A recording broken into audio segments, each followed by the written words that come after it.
确实是因为身体上的问题导致不孕。什么？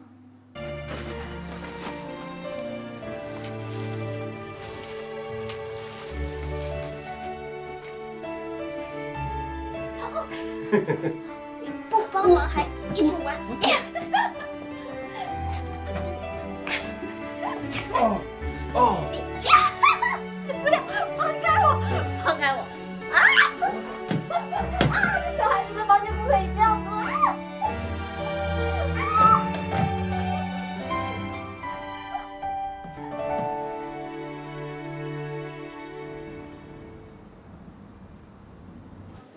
林一轩，林一轩来了没？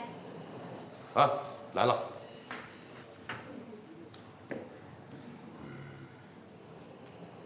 去取经库取个样品，做个检查。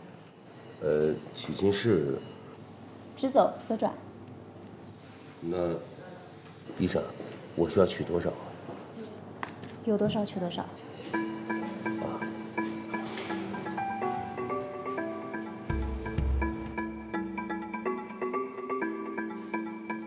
也不知道是因为什么原因，乃梦一直怀不上孩子，所以我们俩去了医院，做了一次详细的体检。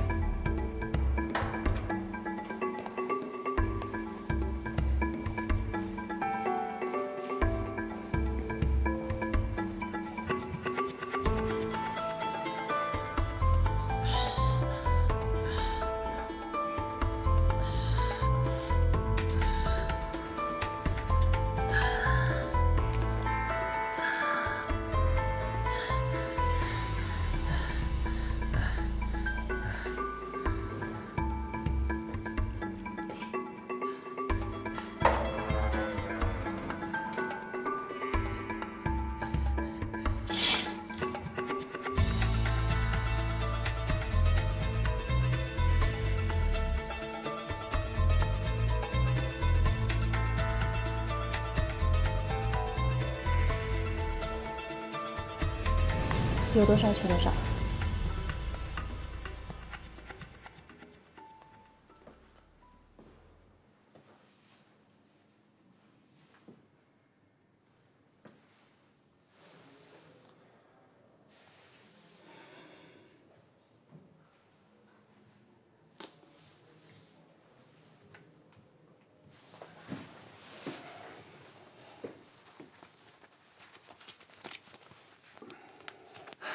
哥们儿，哎，你干什么呀？这地方太孙子，太他妈坑爹了。我不行，你行吗？我也不知道该怎么弄。你有手机吗？带了。怎么了？你这手机上有图片什么的，帮哥们儿启发启发。谢谢，我帮你找找。谢谢。就他，我对着他行。这胡闹什么呀？这他妈是我老婆。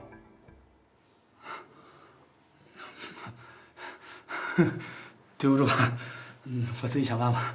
谢谢啊，谢谢。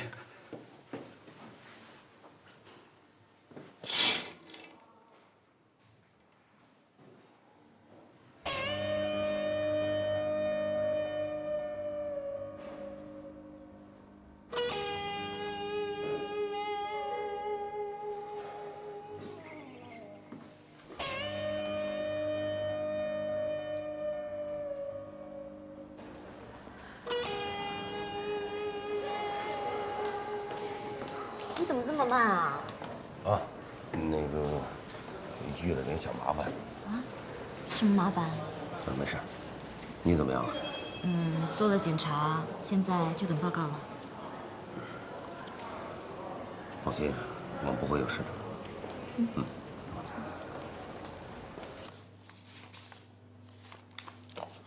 检查结果出来了，确实是因为身体上的问题导致不孕。什么？没事。是哪方的问题？是我的问题。您之前是不是有过比较严重的外伤？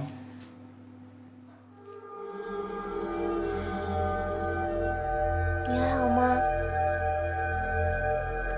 爱宝，爱宝，谁呀？你神经病啊！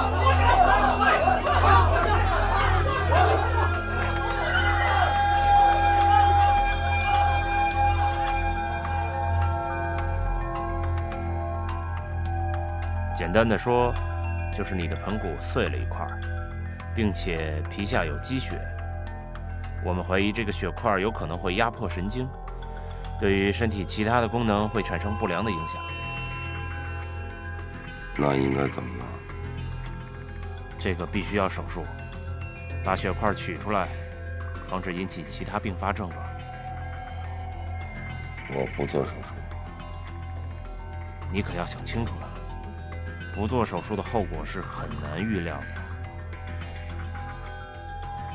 有可能会影响到你身体的行动以及协调性，甚至会导致性功能的障碍。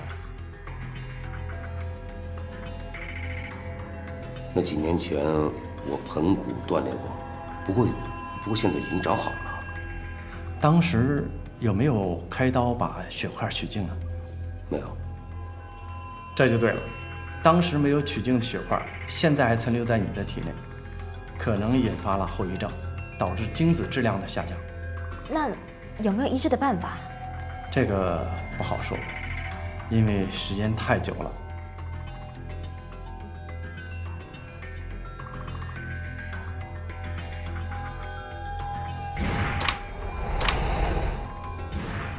医生，你的意思是说，我以后都不可能有自己的孩子了？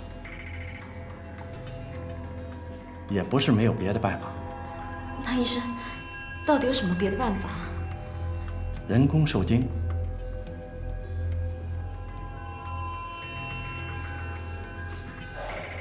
这人工受精，就真的能信吗？这个就得看你们的造化了。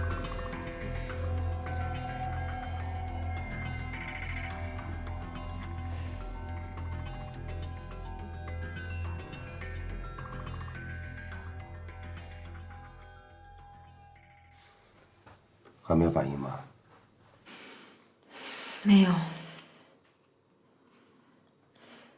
都试了这么多次了，要怀上早怀上。他们在学校医院，也不知道是哪些方面出了问题。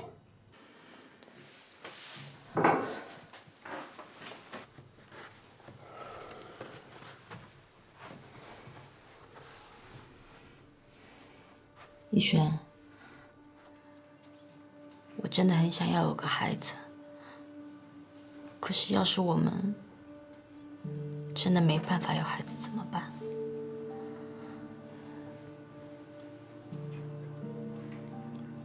会有的，一定会有的。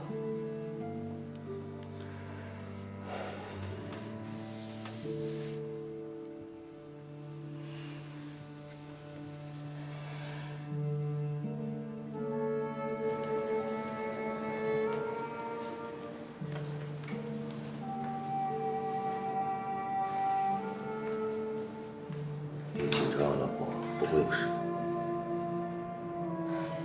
都试了这么多次了，你说这次能行吗？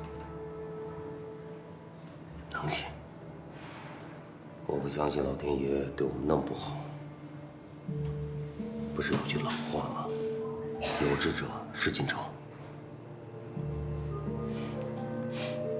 但愿吧。领导们准备手术。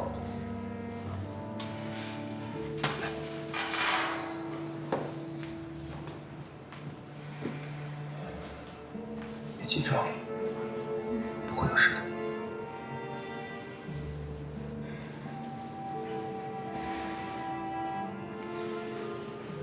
去吧。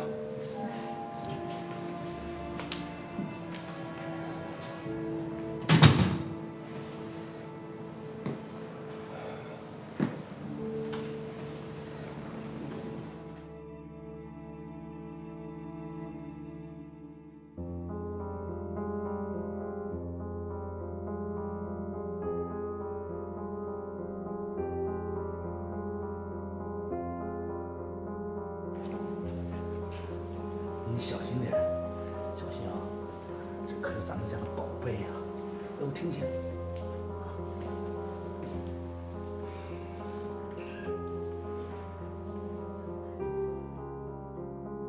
我真的很想要有个孩子。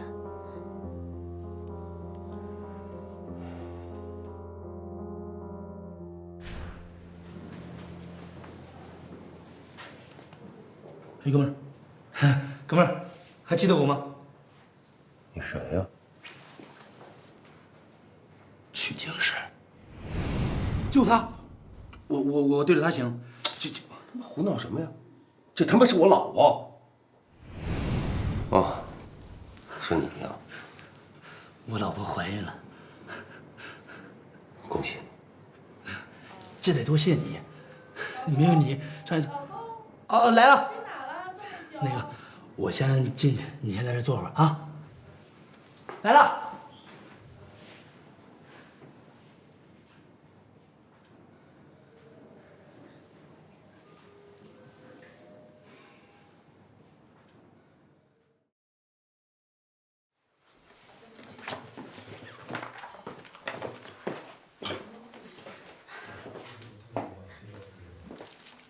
别擦了，成天的擦，有啥好擦的？这家里活干不完的。老公，你挡住我电视了。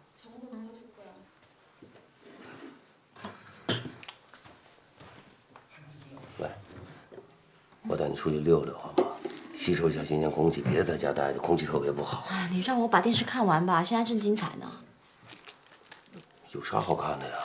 我跟你说，电视的辐射最大了，万一咱们有孩子，我对孩子不好。行了，走，出去。好，那我别看电视，我去做饭。你怎么是个辛苦命呢？今天我做，你到外面晒太阳去。啊？听话。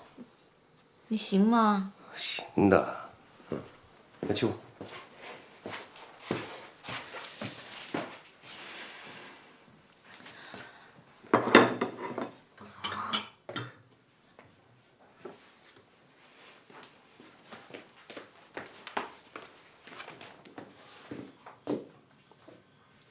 想吃点什么呀？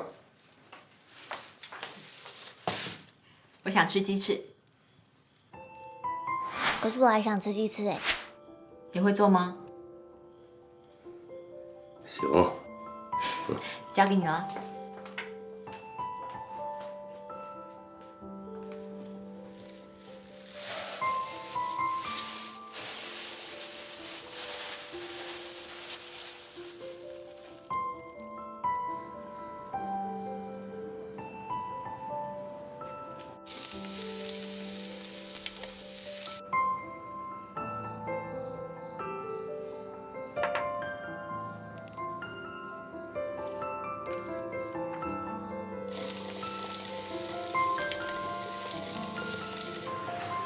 哇，好香哦！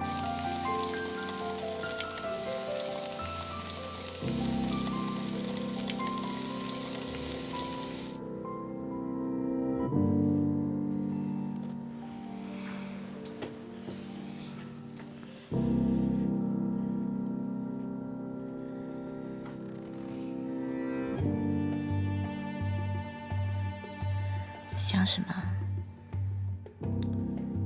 不知道为什么，今天晚上脑子特别乱。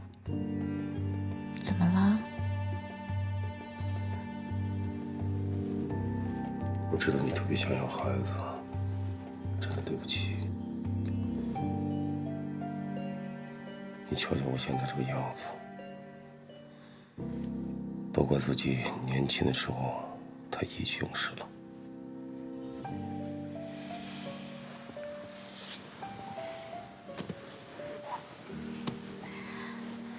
这是上天在跟我们开玩笑，他是希望我们在孩子真正来的时候，懂得更加珍惜啊。而且，我们两个能够在一起，就够了。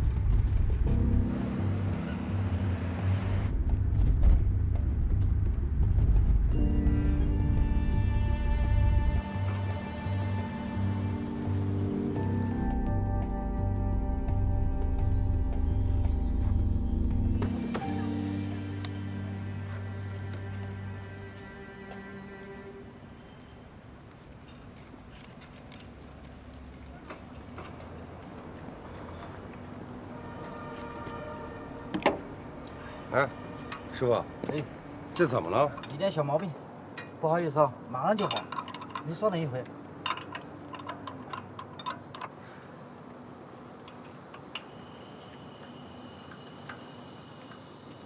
喂，老公，老婆，我这边出了点事儿。啊，不是我，是路上有点事儿。那有辆车坏了，可能晚点时间到吧。那你开车慢点啊。行，我知道。拜拜。一会儿见。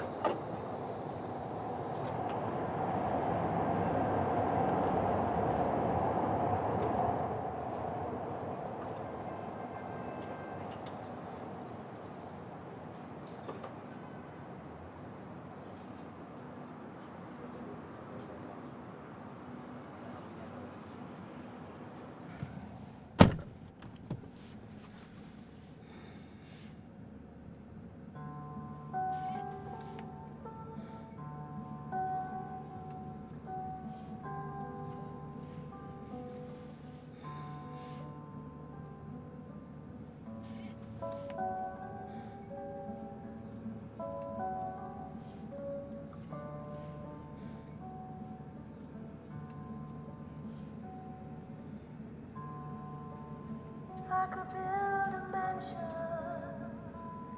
that is higher than the trees. I could have all the gifts I want and never ask please. I could fly to Paris. It's at my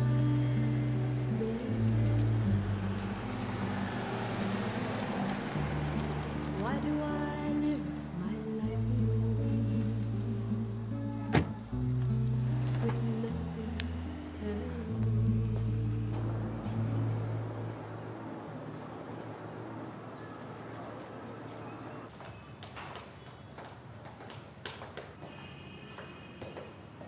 爸爸，爸爸，你叫我什么呀？爸爸。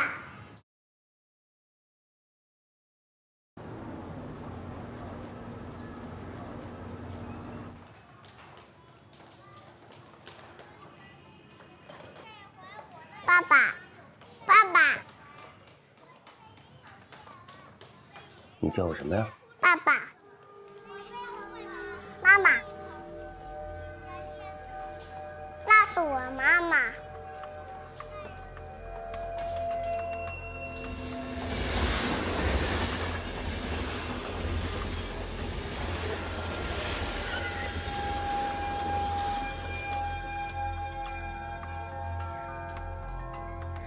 逸轩，你来了。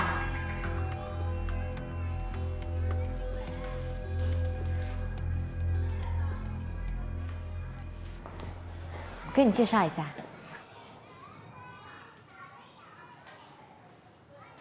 这位是我先生林逸轩，这位是艾小姐。你好。你好。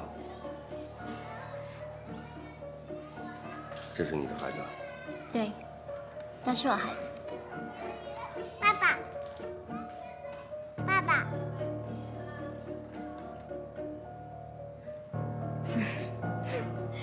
闹闹，他不是你爸爸。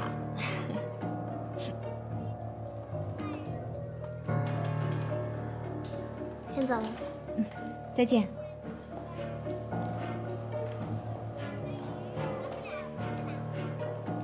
你怎么了？不舒服吗？可能是饿了，头有点疼。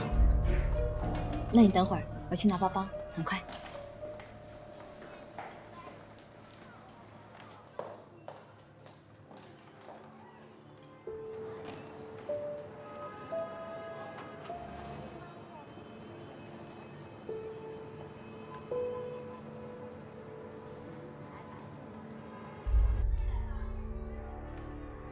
爱宝的突然出现，就像一记闷棍，狠狠地砸在我脑袋上。我感觉整个世界是一片空白。爸爸这个词又回到我的耳朵里。居然是从一个3岁的孩子嘴里喊出来的。这意味着什么？难道这个孩子是我跟爱宝的？怎么样，还不舒服吗？我没事儿。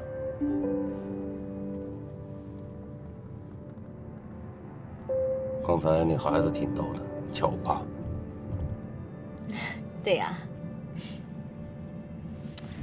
你是想说，艾小姐挺漂亮的吧？瞧你，我是说这孩子挺可爱的。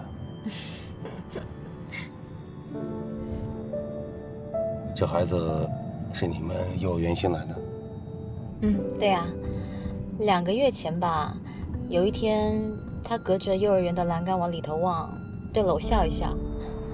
后来我就请他进来坐了。过了2天，他就带着孩子来了。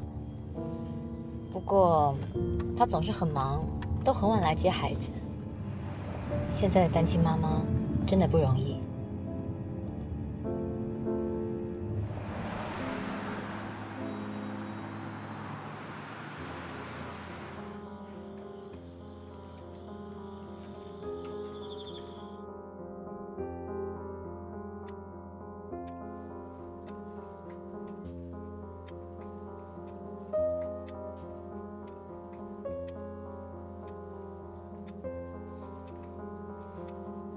这么说，爱宝她怀了我的孩子？爸爸，你叫我什么呀？爸爸，这是你的孩子啊？对，那是我孩子。他总是很忙，都很晚来接孩子。现在的单亲妈妈真的不容易。3年了，爱宝就像从人间蒸发了一样。这些年，她去哪了？她又干了些什么？特别是今天，她带着孩子出现在我跟乃梦面前，她又想证明什么呢？如果这个孩子真的是我跟爱宝的，如果这一切让乃梦知道了，会怎么样？想到这些，我真的感到头皮发麻。爸爸，这一切，我真的不敢再往下想下去了。爱宝怀孕是真的。您之前是不是有过比较严重的外伤？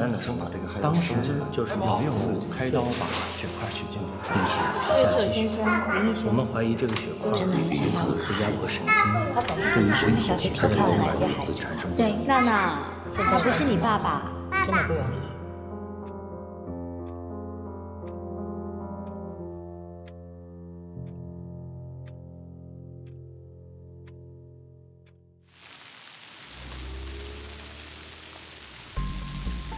等等，你等等，你今天必须把话跟我说清楚。这些年你去哪了？我一直在找你，为什么一点消息都没有？你有什么权利管我？你爱过我吗？你真的关心过我吗？我有，我真的有。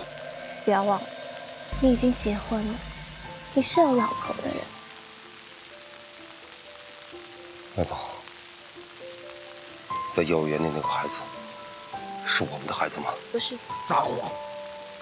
好了，爱宝，别再折磨我了，把所有的一切都告诉我好吗？那你要我从哪里说起？从开始，从头。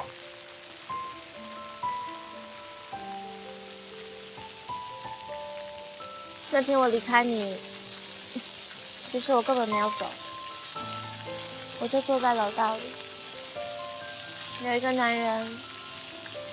他上来带我走，说他爱我，于是我就跟他生活在一起。不久，他就病死了，孩子是他的。那我们的孩子呢？我拿掉了。你有没有觉得这么做太残忍了？你就不残忍吗？他在我最难过的时候收留我，给我一个完整的家。我可以为了他生孩子，我可以为了他把我们的孩子拿掉。就是，就他妈的他收留你，你就跟他结婚生子，对吗？难道不可以吗？该说的我都说了。我要去接孩子。你告诉我，这些年你靠什么来养活自己？靠什么来养活这孩子？你管的太多了，请记住，你是有老婆的。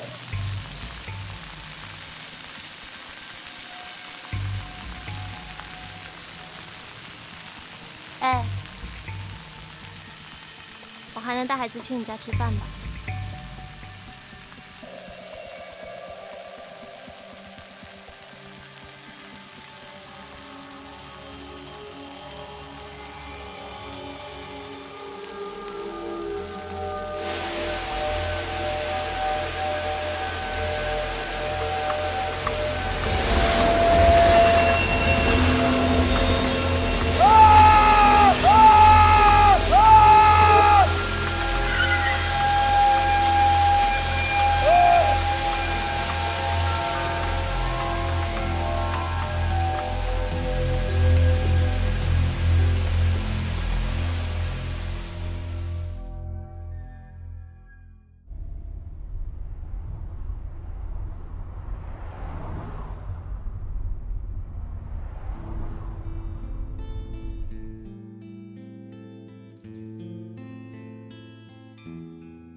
啊，回来了。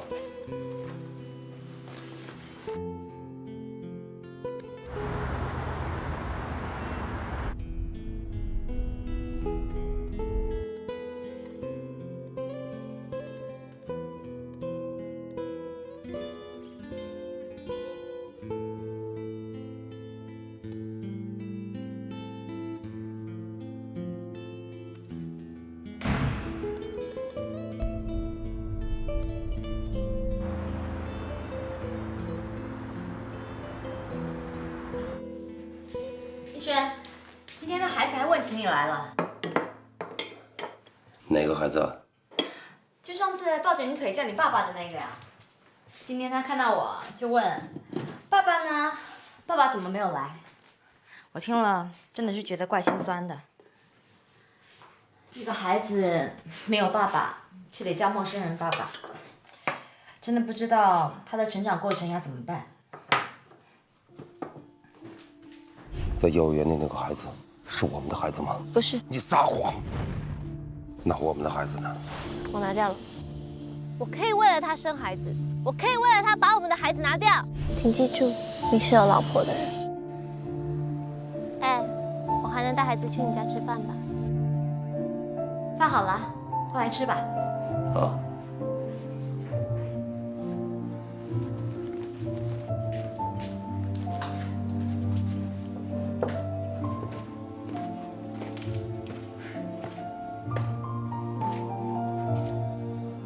我今天有点不太舒服，我想上楼睡会儿。你自己吃吧。你还好吧？没事，头疼。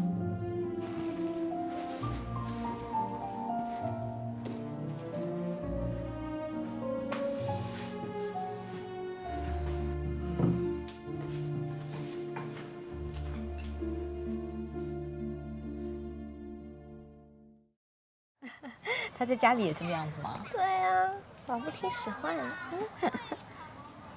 闹闹其实他真的挺会画画的。嗯，你在家里有教过他吗？没有，都是他自己拿着笔随便画的。真的啊？我也不知道他画出些什么东西来。其实闹闹真的挺会画画的，你应该考虑让他学一学。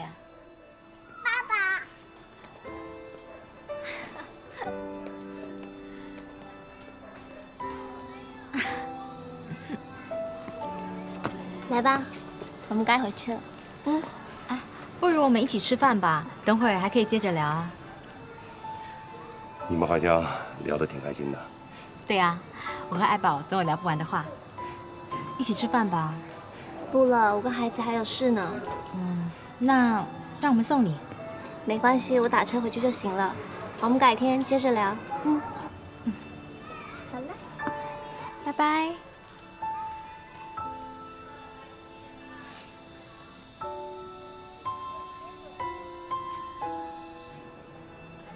其实你不用每天都来接我的。走吧。走。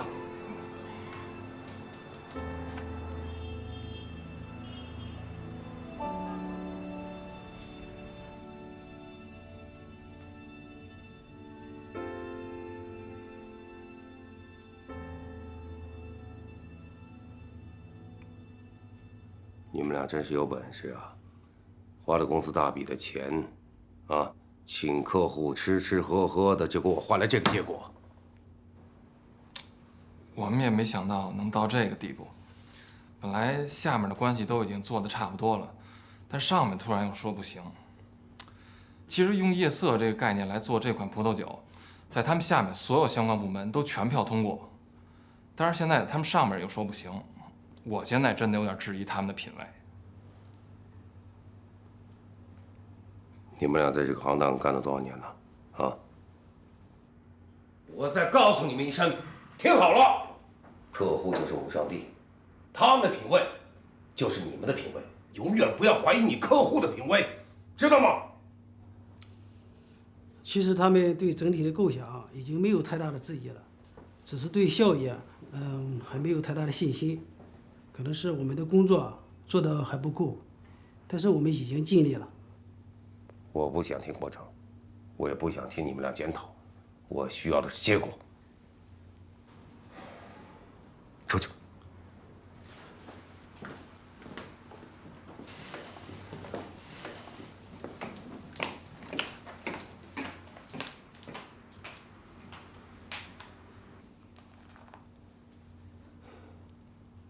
一会儿你通知一下财务部，就是我说的，这两个家伙请客吃饭的钱由他们自己报销。好的。行了，没事了。那我先出去了。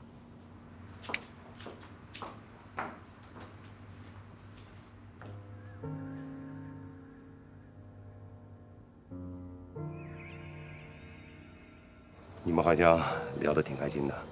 对呀，我和爱宝总有聊不完的话。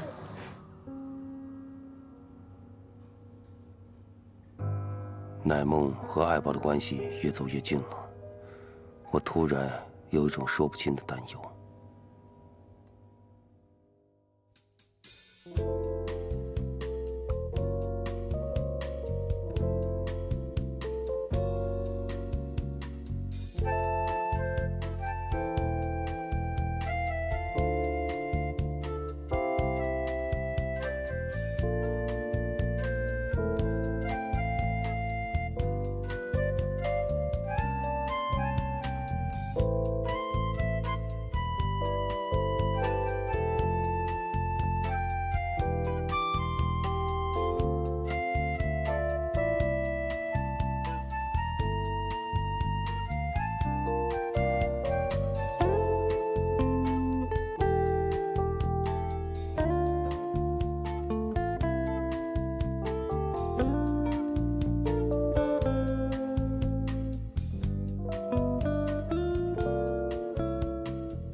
这次我们公司招聘的情况怎么样？咱们公司这次招聘的情况虽然不是特别好，但是有一个算得上是人才。说看。这个小伙子是传媒大学硕士毕业，广告学专业，精通各种软件和数据信息的处理，沟通能力也很强。之前在奥美是担任部门副总监，他想来咱们公司应聘副总的位置。接着说。之前看到他资料的时候，我们觉得也很惊讶。后来电话确认，发现没问题，他就是想要来公司当副总。据我分析，他可能在奥美不太得志，或者遇到什么问题，所以想跳槽到咱们公司，祈求更好的发展。说穿了，可能是话语权的问题。我对这个小伙子有点兴趣。哎，你告诉他一声，是我想见他。好的，明白。不好意思。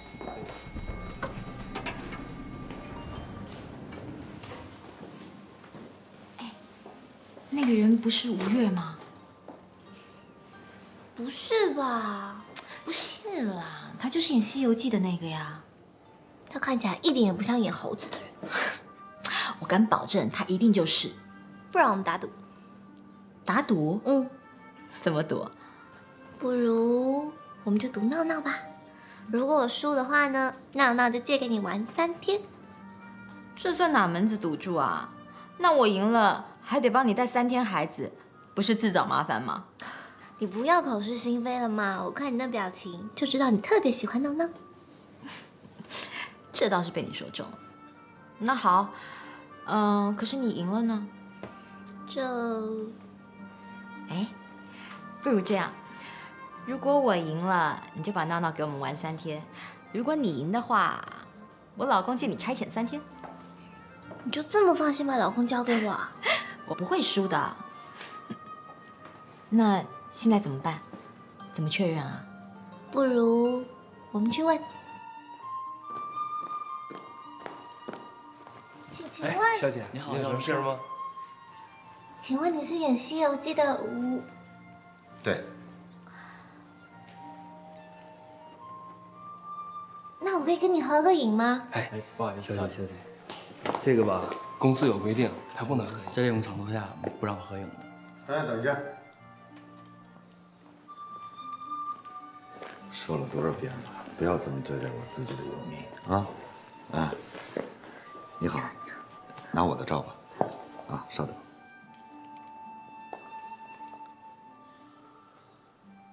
留个电话吧。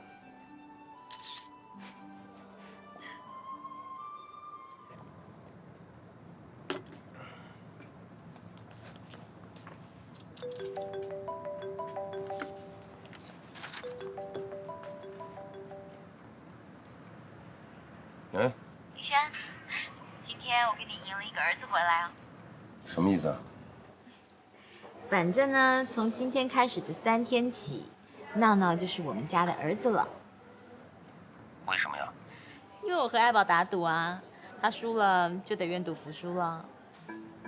对啊，闹闹接下来也要去你们家玩3天了。听见了没？你开不开心？你们在哪儿啊？我把手头事情做完了，我马上过来接你。见。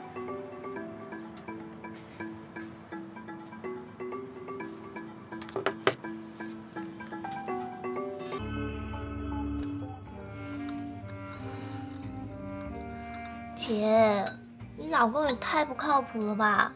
说要来接我们，现在都几点了？去一趟天津都该回来了吧？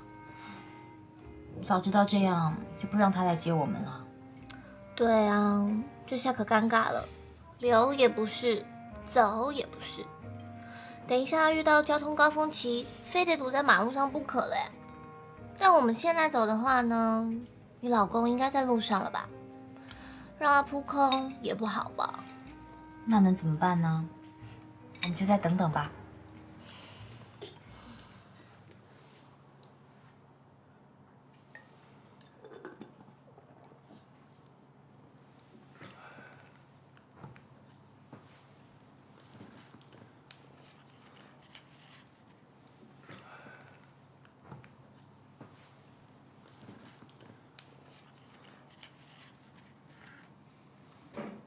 你所有的资料呢，我都看过了，非常的好。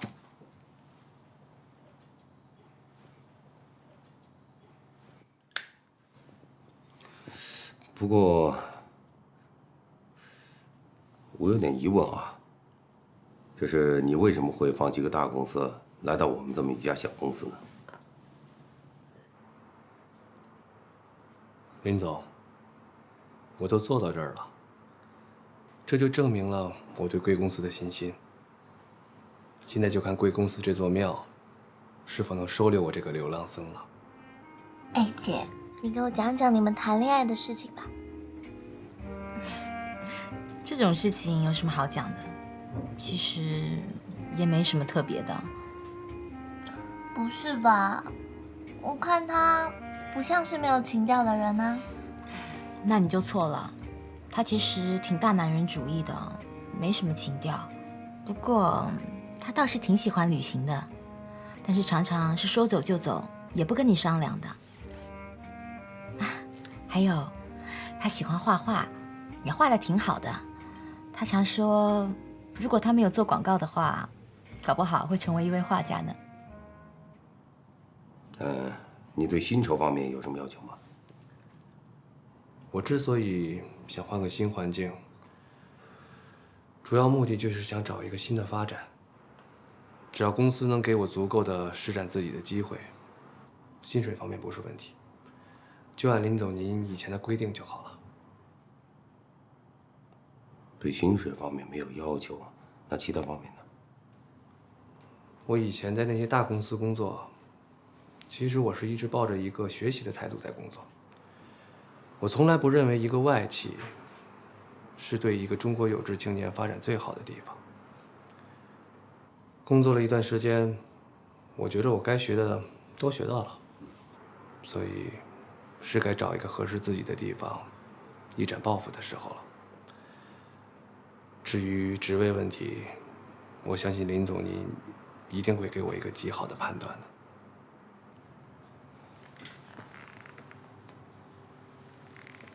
首先呢，我要感谢你选择我们公司，对我们公司的信任。但有件事情呢，我想跟你说一下，啊，你刚刚来到我们公司，可能我还不能给你这个职位和你所有的要求。如果是这样的情况下，你还愿意留下来吗？任凭差遣。哎，不如这样，今天晚上你去我家吃饭，我让你看看他的画。这不太合适吧？有什么不合适的？就这么定了。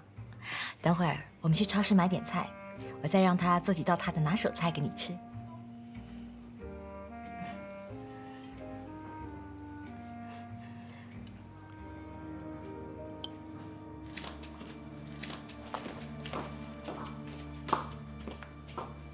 林总，我真不明白，这么好的人才，您怎么还会说未必给他留个不错的位置呢？万一他走了，岂不是咱们的损失？是人才，我们欢迎，一定要留住。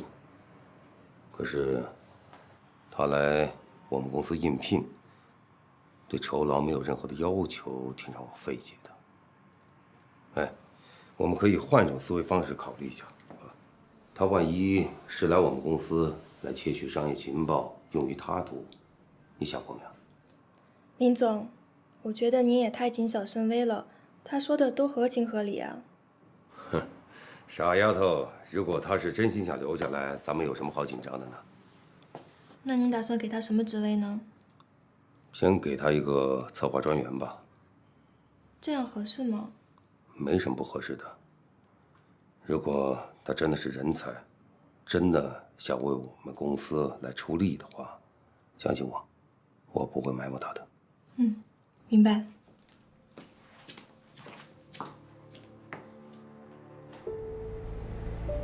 我担心的事情终于发生了，爱宝果然像他所说的那样，真正的走进了我跟乃梦的世界。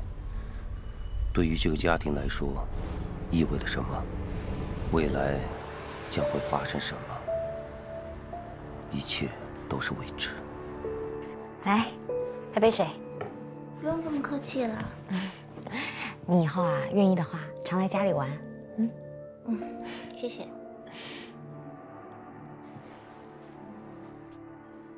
南梦姐，你家布置的真的很温馨哎。真的啊？哎，我给你看，你看，我上次看到这个家里的装潢，我特别想，如果以后我有孩子的话，我要把婴儿房装成这个样子，你觉得好看吗？很可爱啊。我去帮帮他，你一个人坐一下。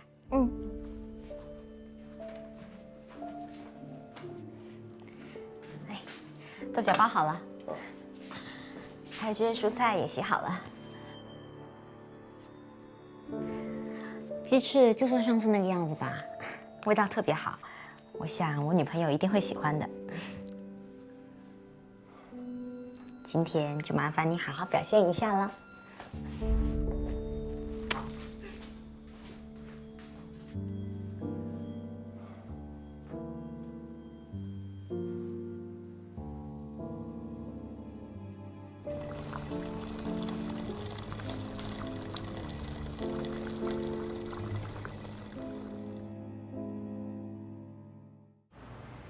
我们公司虽然不大，但是五脏俱全，还有很多复杂的情况呢。有什么不明白的，可以问我们哦。对的，对的。哎，这个策划案，谢谢。聊什么呢？那么开心？我给你介绍一下，这是孙林，林总的大秘，大红人，你可得好好认识一下。你好。行了行了，你们别贫了啊，别打扰人家工作了。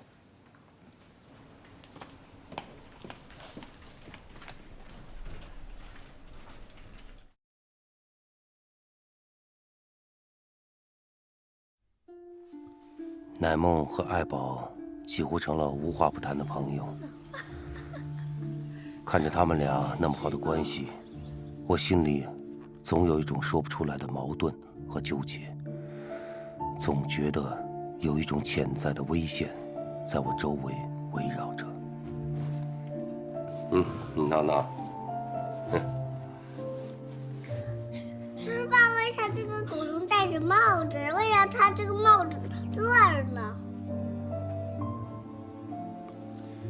这个狗熊做这个狗熊的时候，这阿姨给他穿的衣服呀。哪个阿姨？这是做狗熊的阿姨。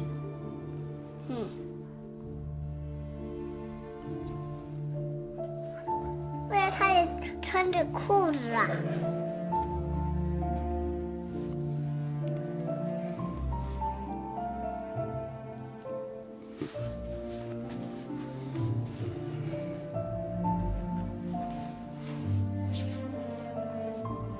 爱宝走进了我跟乃梦的生活，可闹闹渐渐走进了我的心里。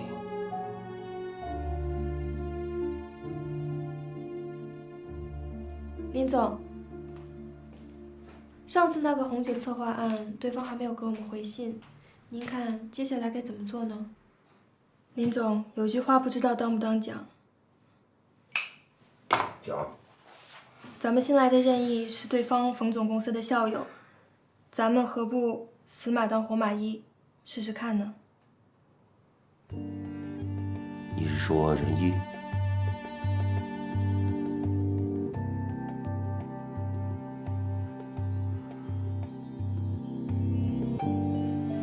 来，饭来了啊！来，给你。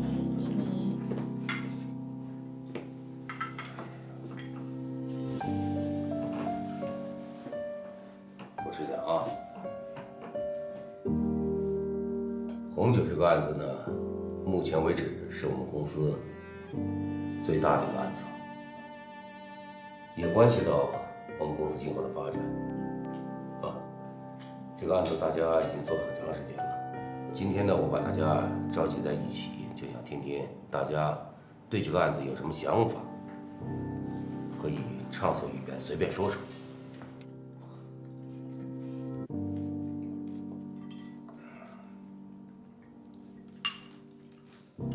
慢点。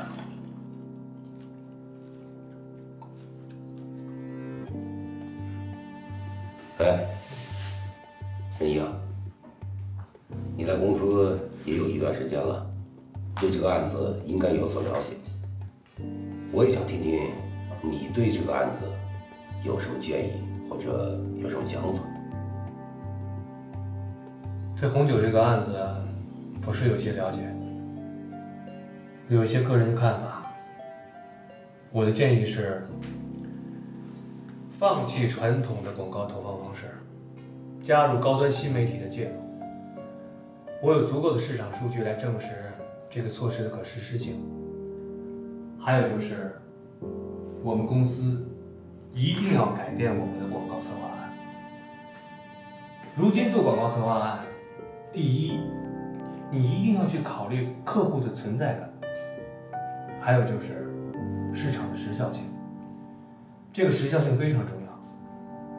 我相信，改正了这2点，客户一定对我们再无疑虑，并且我敢说，我对成效负责。你的信心有多少？年轻人，别说大话嘛。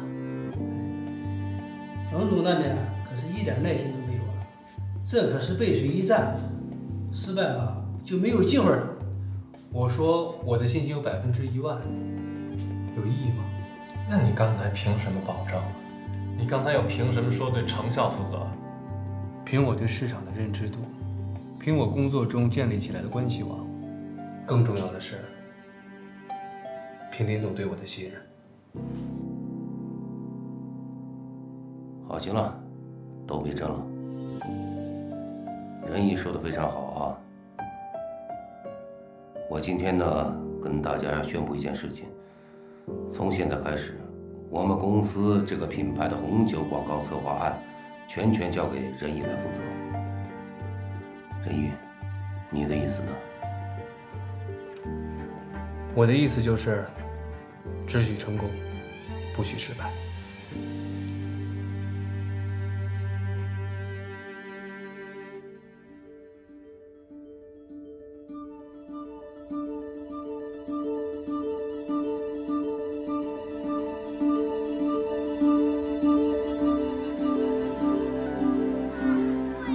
不好意思，我真的就只有今天有空而已。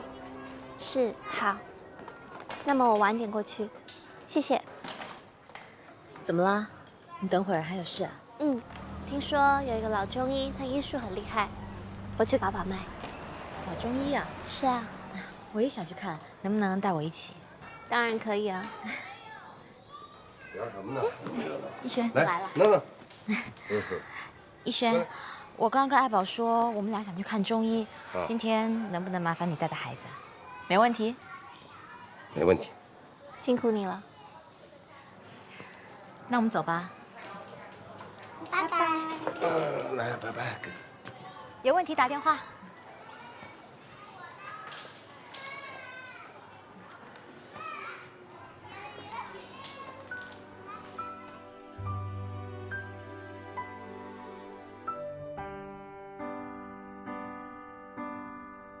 我和闹闹玩了很久很久，仿佛整个世界只剩下我们2个。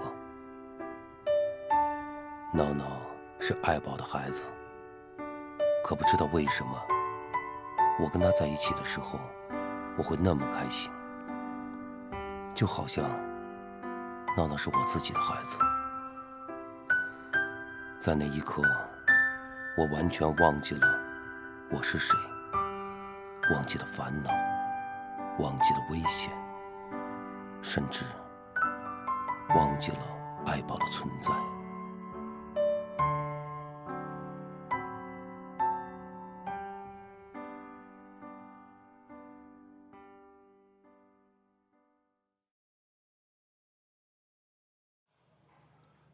你看啊，林总，问你点事儿。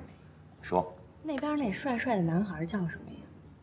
他叫任毅，是我们公司新来的。怎么着，喜欢啊？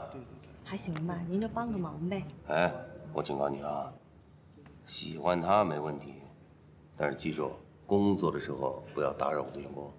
知道啊，就那边加一个。任毅啊，任毅。哎，林总。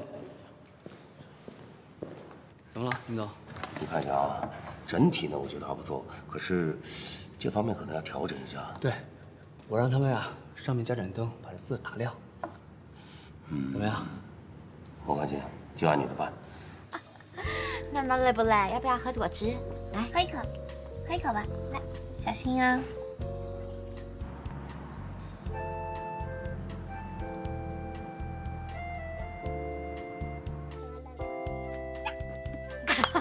好棒啊！我还要接一次。好，然后再喝了。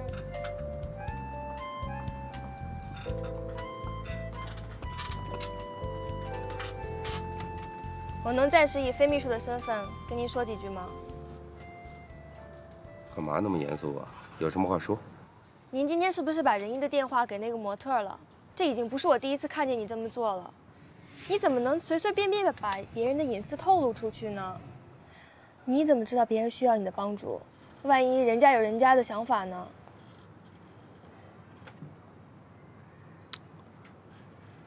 你跑了我这儿来大叫大嚷干嘛呀？不就喜欢仁义吗？直说嘛。我可没那么说。还说没有？你瞧瞧，我这咖啡都变成醋了。喂，我想问问你啊，你哪个眼睛看见我把电话给那个女孩了？行了，我能看出来你喜欢仁义，我给你盯着呢。嗯。哎，既然你喜欢他，那咱们就应该分析一下他啊。仁义的学历又高，人又帅，别说那几个模特盯着他，我们公司的好几个女孩都盯着他呢，你可要小心一点。啊？还有谁啊？这我就不方便透露了，容易引起内部矛盾。不过我也侧面打听过，他至今还单身，我也从来没发觉过他跟任何女孩约过会。就这个情况的话，我觉得只有3种可能性。哪3种呢？第一种，他同性恋。不可能。这第2种，啊，性冷淡。胡说，您又胡说了。啊不，这个不太会胡说啊。你想想，现在白领的工作压力大，很容易得这方面病的。您是在说您自己吗？我是吗？我是一个例外，好吗？那你怎么知道他不是个例外呢？行，他是个例外。第3种吗？这第3种呢，就比较关键了。嗯。啊，仁义不喜欢泡吧，不喜欢夜店。嗯。那你告诉我，他喜欢什么？他想找什么样的女孩？他肯定想找一个跟他有共同语言的女孩，是不是？按照咱们这样分析，我觉得适合仁义的，也就只有女博士了吧。他喜欢的是一种知性美。知性美。我这么说，你明白以后该怎么做了吗？我明白了。既然你明白了，能让我自个儿待会儿吗？好嘞，那我就不打扰您了。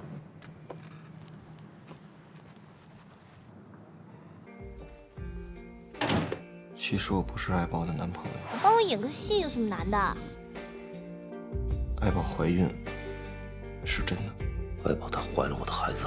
其实爱宝她真的非常爱你，但是我就是不明白，为什么你们2个人要互相伤害。其实你没事的话，可以常来这里坐坐，孩子们有种治愈人心的力量。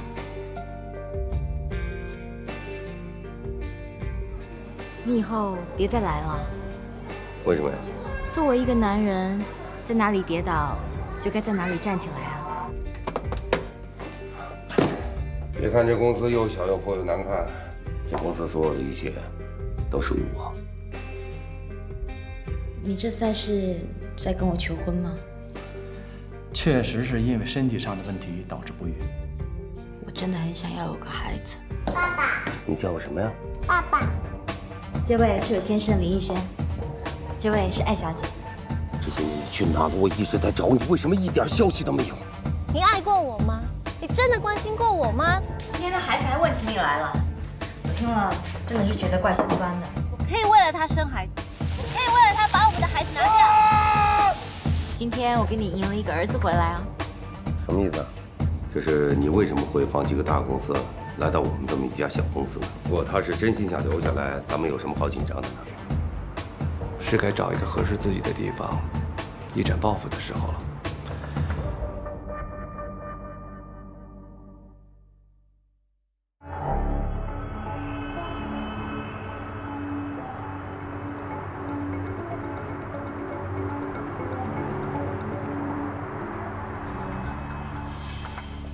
南梦老师再见。见。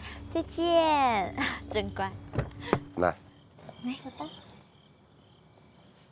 爱宝，再见。那就麻烦你帮我送爱宝了。慢点。坐好了。那我去了。嗯，开车小心点。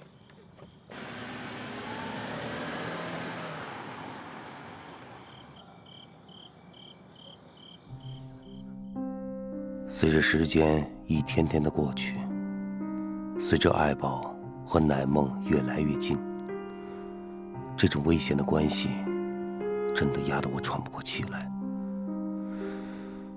我一直想找个机会和爱宝好好的聊聊，可他总能想出各式各样的办法来回避掉。今天我终于有机会送爱宝回家，可以单独的跟他在一起。可是，原本想说的一切的一切，都好像被爱宝的沉默给屏蔽掉了。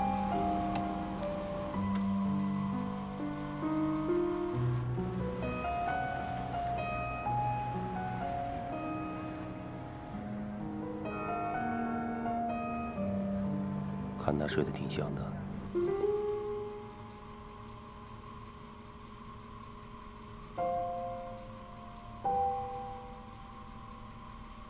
你跟乃梦好像关系挺好的。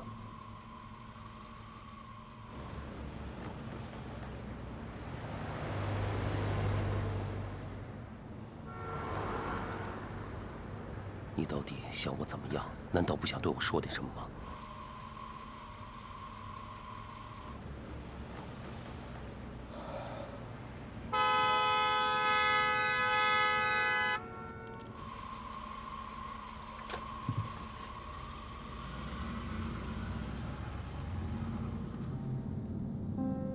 这3年来，我以为我能够忘掉和你有关的过去。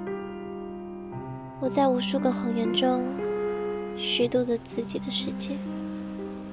我放弃了我的过去，活着另外一个自己。你想过我的孤独吗？你想过我的无助吗？甚至，你想过我吗？我曾经以为你是我生活下去的全部意义。遇见你，我不再茫然和孤独，你让我体会到爱情的甜蜜。你也让我知道，我也能拥有真实而纯粹的爱情。我麻木的人生也可以拥有奇迹。可是现在呢？现在，我们彼此在生活中扮演角色给别人看，压抑着内心的痛处，在强颜欢笑。你知道吗？我最难过的，不是我爱的人不爱我，而是我爱的人消失在我的世界里。我丢掉的是2个恋人和爸爸。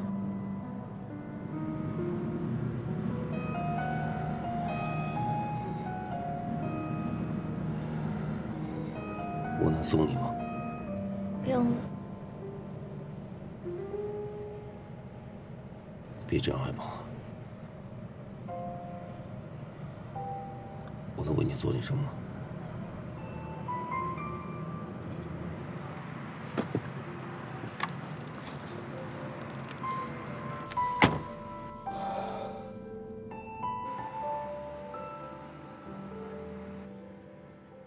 我不在你身边，你要好好照顾自己，行吗？老爸，再见。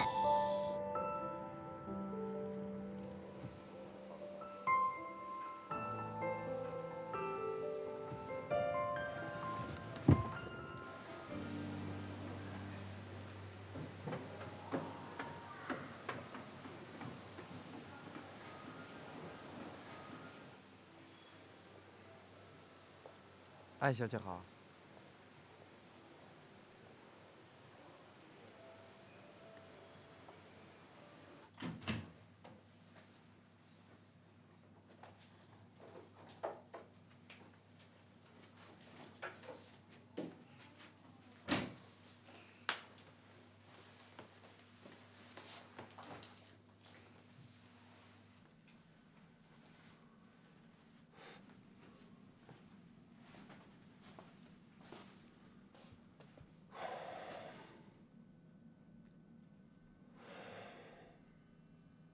你就住这儿？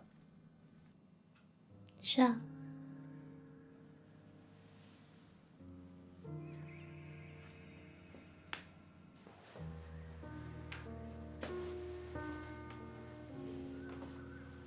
让孩子上床睡吧。不动他了，动他他会醒的。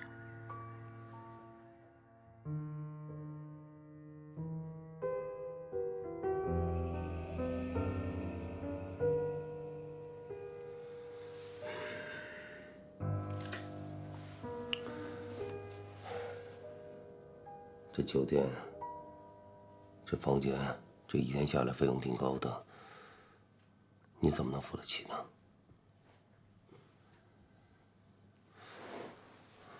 爱宝，你能不能告诉我，你靠什么来抚养这孩子？我自有自己的办法。需要我帮你吗？我可以的。你是有老婆、有家庭的人，你管好自己就行了。咱们之间何必搞成这样呢？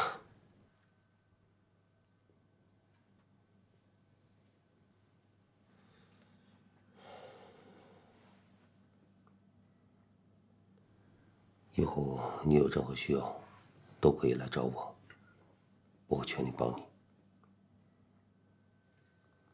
不需要。孩子睡了，我也累了。你再不回去，南梦姐会担心的。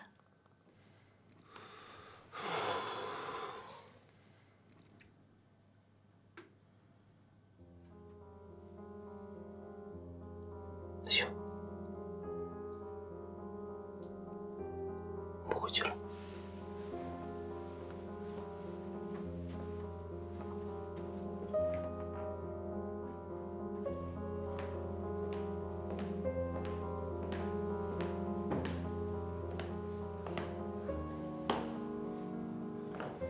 你曾经感受过我的孤独吗？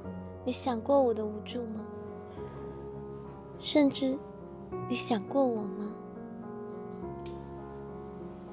这些年你去哪了？我一直在找你，为什么一点消息都没有？你是有老婆、有家庭的人，你管好自己就行了。你再不回去，南梦姐会担心的。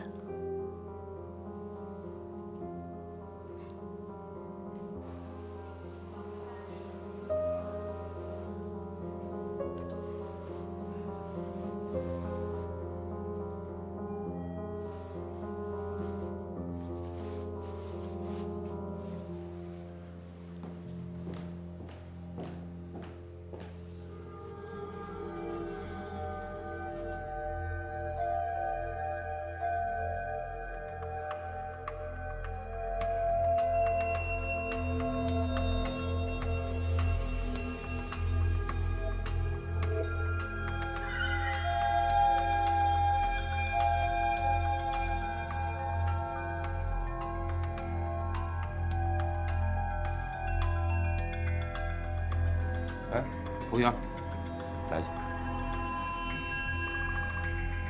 你好，先生，有什么需要？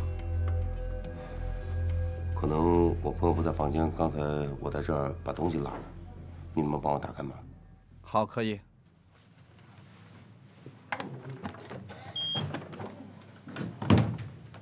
您请，先生。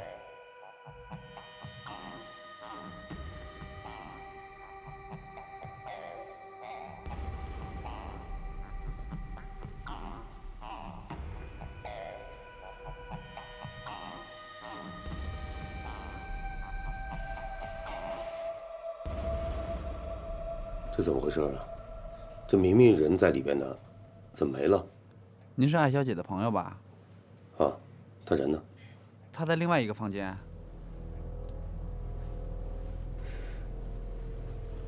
另外一个房间什么意思啊？艾小姐是酒店的老客户了，她还有一间承包房，也是在这一层，是她和孩子住的。刚才这间房间是她接客的地方。您知道，一个单身的女人带着一个孩子挺不容易的。这些年你靠什么来养活自己？靠什么来养活这孩子？就是因为他妈这个狗屁男人收留了你，你就跟他结婚生子，对吗？别再折磨我了，把所有的一切都告诉我好吗？谢谢。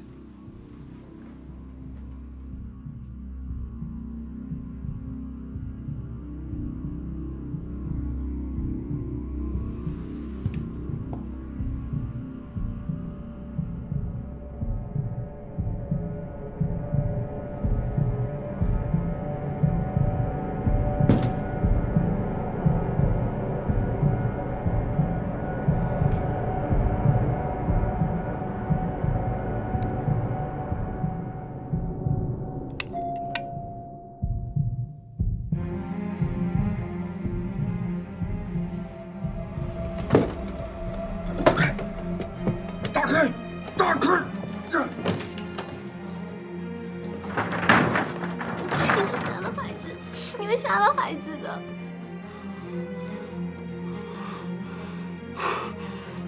出来！你给我出来！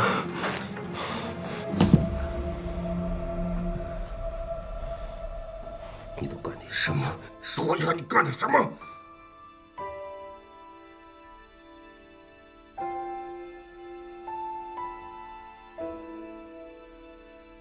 你搞什么养孩子？你说话，你搞什么养这孩子？说话呀！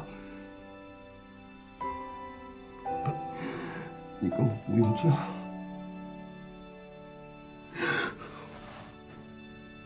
我是你爸，我可以养你，知道吗？我可以养你。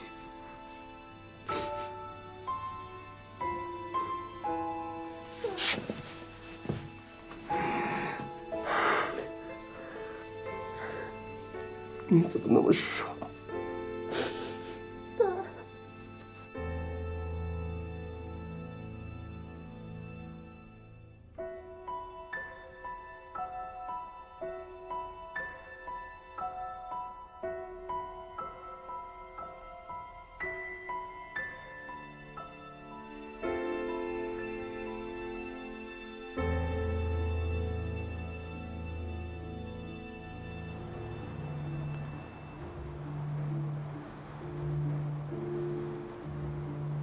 你告诉我，这些年你靠什么来养活自己？靠什么来养活这孩子？爸爸，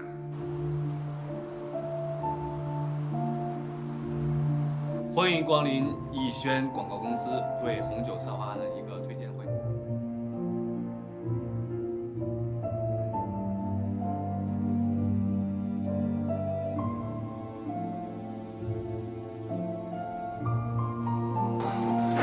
你们杀了孩子的。你告诉我，你都干点什么？说一下你干的什么？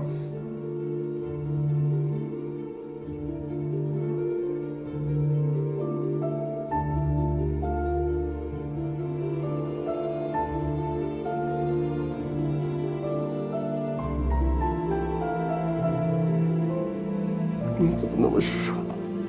知道吗？我可以养你。我丢掉的是2个恋人和爸爸。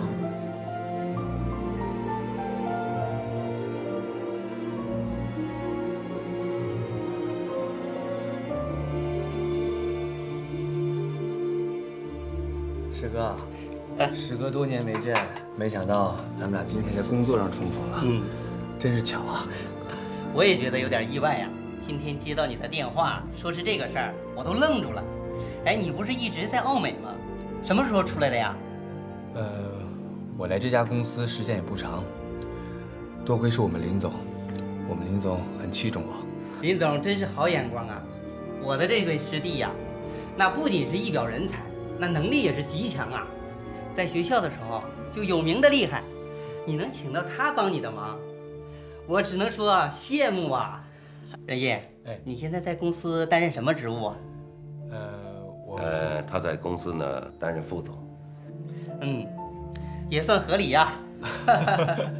希望大家给宝贵意见。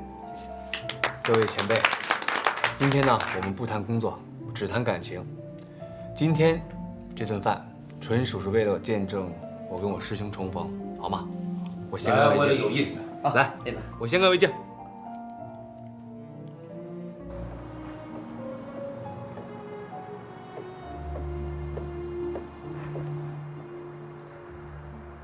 老板，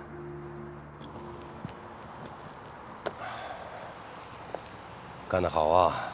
你的确没让我失望。我说过，我只需要你的信任。现在全公司上下，我最信任的就是你。从现在开始，我任命你为我们公司的副总经理，好好的干，我不会亏待你的。